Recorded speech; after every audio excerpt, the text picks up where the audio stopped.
Ashed Audio presents The Tipping Point, How Little Things Can Make a Big Difference. Written and read by Malcolm Gladwell.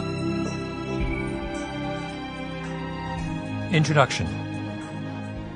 For hush puppies, the classic American brush suede shoes with a lightweight crepe sole, the tipping point came somewhere between late 1994 and early 1995. The brand had been all but dead until that point. Sales were down to 30,000 pairs a year, mostly to backwoods outlets and small-town family stores. Wolverine, the company that makes hush puppies, was thinking of phasing out the shoe that made them famous. But then something strange happened.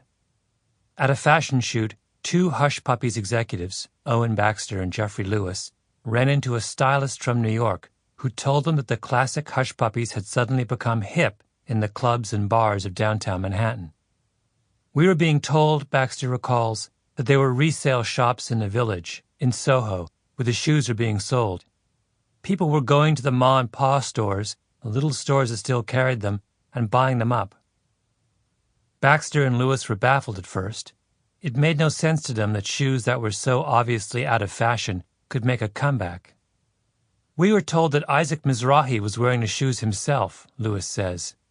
I think it's fair to say that at that time, we had no idea who Isaac Mizrahi was. By the fall of 1995, things began to happen in a rush.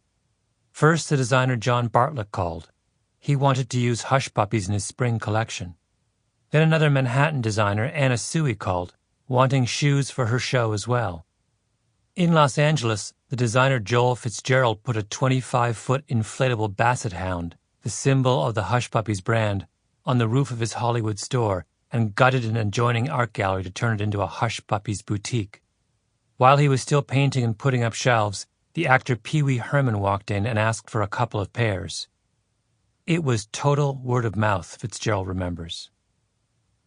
In 1995, the company sold 430,000 pairs of the classic Hush Puppies, and the next year it sold 4 times that, and the next year after that still more, until Hush Puppies were once again a staple of the wardrobe of the young American male. In 1996, Hush Puppies won the prize for Best Accessory at the Council of Fashion Designers Awards dinner at Lincoln Center, and the president of the firm stood up on the stage with Calvin Klein and Donna Karan and accepted an award for an achievement that, as he would be the first to admit, his company had almost nothing to do with. Hush Puppies had suddenly exploded, and it all started with a handful of kids in the East Village in Soho. How did that happen? Sample complete. Ready to continue?